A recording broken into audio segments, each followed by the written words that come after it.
While the weekend is here, let's quickly recap the new legends dropping tomorrow morning. First up, your offensive set player, Joe Montana, 77 speed, 90 throw per. I'll be honest, definitely a little bit underwhelming stat-wise.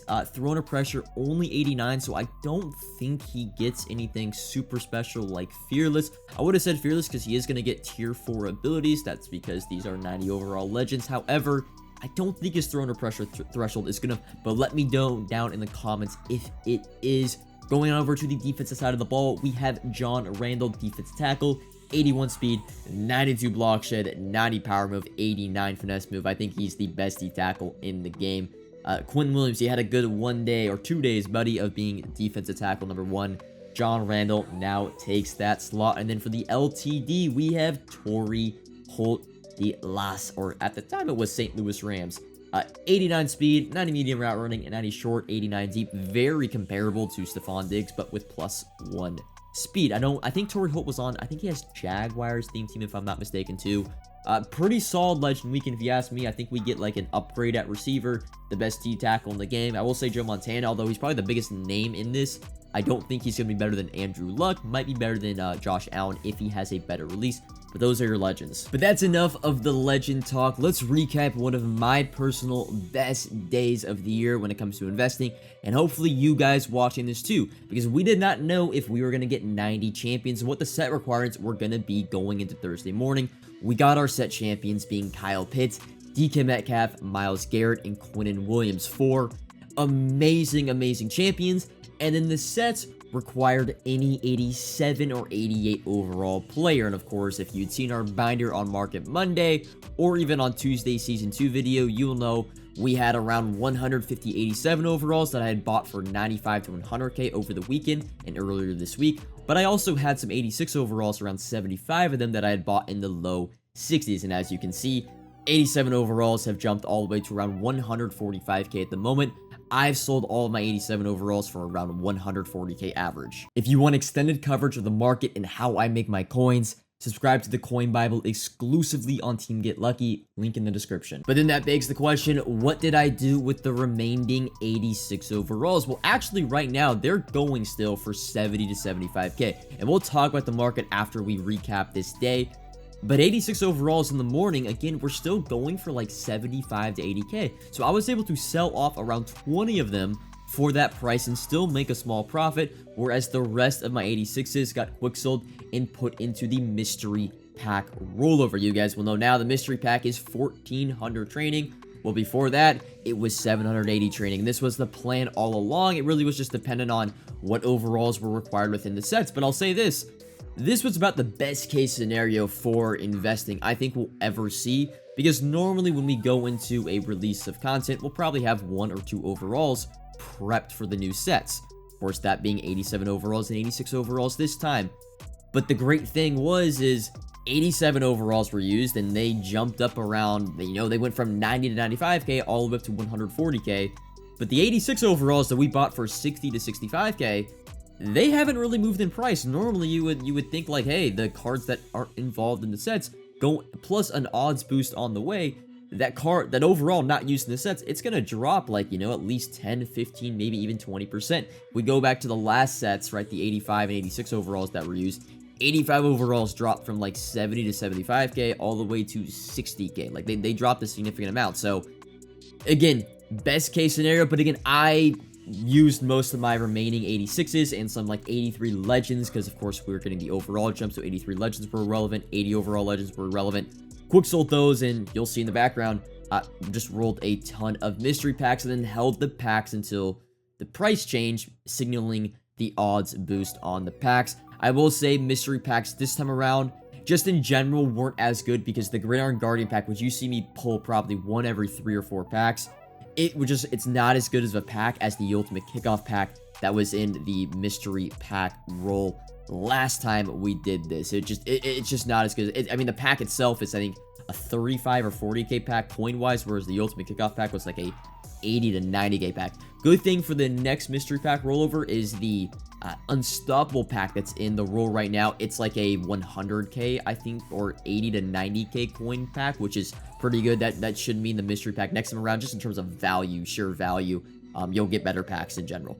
But yeah, that was the mystery pack. That's really what I did, and hopefully what you guys did with your 87 and 86 overalls. And hey, if you weren't able to get on the morning to quick sell your 86s and, you know, roll the mystery packs, well, they're still selling for 75k.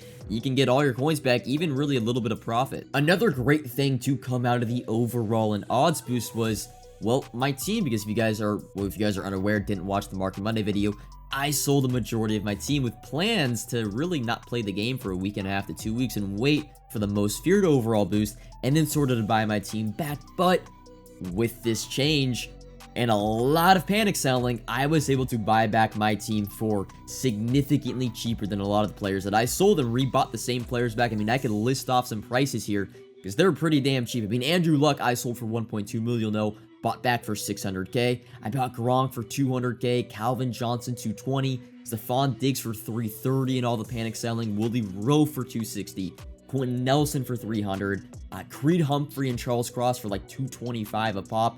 Defensively, Charles Woodson for 250. Was able to do Marlon Humphrey set for the low 400s. Paul Krause I bought for 260k. Dave Robinson, Ray Lewis, I still have to pay a mil for, but that's just because of the new ability. Lawrence Taylor, 200k. Just really, really cheap price. And if you actually look at the prices of those cards now, they've rebounded a good amount. Like, it was a picture perfect day for me, and this wasn't even intended. I'll be honest, I wasn't expecting this. It's not expected to buy back to my team, but hey, it worked out for me. It worked out for the best. But after rolling around 265, I think it was, total mystery packs, again, I opened the Gridiron Guardian packs as those weren't getting odds updated. Opened those, sold the contents before the odds boost. This is what I was left with: 46 star elites, 42 legend packs, 65 max fantasies, and 46 pro playmakers. And again, in the comments, let me know how you guys did in your mystery pack rollover cheese. I don't think the odds boost was like as good or as impactful as it was last time. Again, I've done some brief and pretty simple calculations on the value of the cards that I've pulled so far, what I'm going to get returned, and like how much I spent. I had to return like 7 to 7.5 mil altogether from all the packs to break even. Right now, at the current moment, I am about break even or a slight like 100, 200, 300k loss at the moment, but I still have 42 legend packs to open on Saturday. So if all goes well, I should get pretty much what I made last time around, which was like 1.5 to 2.5 million coins after tax. Again, the mystery pack rollover, unless you get completely screwed over and you're very lazy with the cards you pull, because again, with doing this, one, you got to get your training cheap beforehand, and two, you got to do the nasty work, man. You got to go in and sell the gold cards and everything. And I'm still have a ton of gold cards in my binder, because right now gold cards aren't really valued that much. I'm probably going to wait to sell a lot of those, hopefully, like next week if there's some objectives for most feared. 78, 79 overalls go back up to 5k. I'm keeping like all my mid to low tier golds for Team Diamonds, just because like they're worth 500 coins to 1k, so it doesn't really worth it. It's not really worth it to sell them at all. But yeah, in terms of notable pulls, you could say, I think I pulled 6 or 7 87 overalls. You'll see here in a little bit. I do, and this was my biggest pull so far this year in terms of just general packs and not like a champion pack. Mark Andrews LTD 89 overall. Funny thing though, I just ended up quick selling him because he's like 400k and I don't see him going up at all, and I kind of just wanted the coin. So Mark Andrews we pulled, but about probably the worst LTD you could possibly pull. I think it's on this pack, maybe it's the next pack. We'll end up seeing it in the background. The other thing too, like notable packs, there it is. There's the Mark Andrews. The animation was like way different. Like, oh, I felt like it was a different animation. It was. It's Mark Andrews. I ended up quick selling like it was like 85 overalls, 83 overalls, and 81 overalls using that training because it was only going for like 30 per.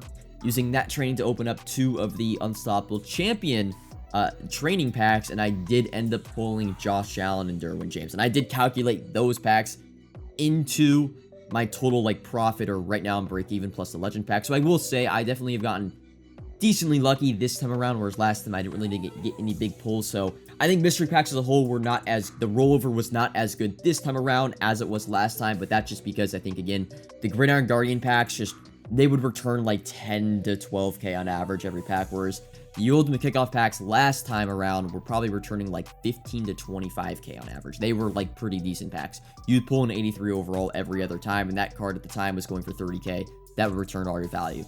But that was mystery packs. Again, down in the comments, let me know how your mystery packs went and what your kind of Where's your profit at? Where's your loss at? Again, still, we can't really control everything, but in general, I think this is something I'm going to continue to do for the rest of the year, just because, one, it's fun to open the packs, and because I don't really ever open packs ever, and two, it's shown, at least for me, twice that the profit is there, as long as I'm buying training at a good enough rate before the rollover takes place. Speaking of Derwin James, because we did get Josh Allen and Derwin James in our champion packs. I think I mentioned I pulled Derwin James. I think I did. Derwin James, investment. We'll get into what I'm doing this weekend, but just to spoil it a little bit, there's really nothing to buy right now. The market is still super high. But that kind of opens up the possibility of an LTD investment. Now, I'm not even touching Josh Allen because we don't touch quarterbacks. It's just like the golden rule. You don't touch quarterbacks because the minute a new quarterback comes out, they crash in price. But Derwin James for under 650, to me, is pretty safe. He's the best safety in the game right now, has unique, unstoppable X factors, and he's actually part of the Chargers, which is like a top 3 theme team in the game right now. Derwin James under 650k, I've bought like 6 or 7 for like a 640 average at the moment. Probably gonna hold him a week and a half, look to sell him like in the 800s, that's what I would guess. It's hard for safeties to like crash on price because you use them in so many different positions, so under 650 for Derwin James to me is about as good of an LTD investment as it gets. But now finally getting into what we're doing this weekend on the market, and I already talked about it a little bit. In terms of investing, there really isn't anything. It's what happens whenever we have a successful investment of multiple overalls, really.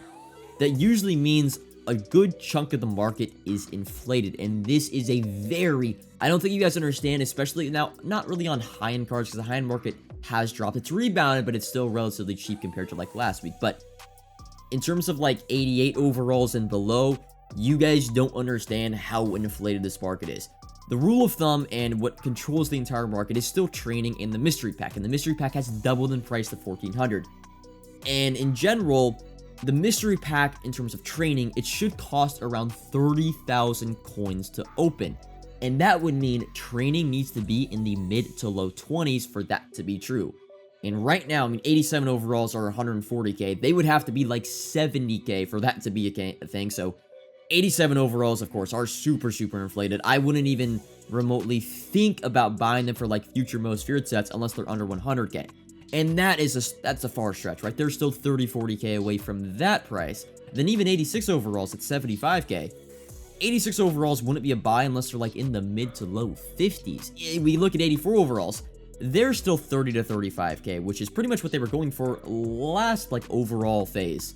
The only overalls that have really dropped significantly are at a reasonable price, but it's still in the really high 20s or low 30s is 85 overalls. They're like 35k. But in general, we know this, when we get an overall boost, you have to let the market like react to the new odds, and it usually takes at least a week for just general prices to adapt and adjust to the new odds and what training should be at, which is the mid to low 20s. We're still in the mid to low 30s. So again, and that goes for everything like Team Diamond investing, future overall investing.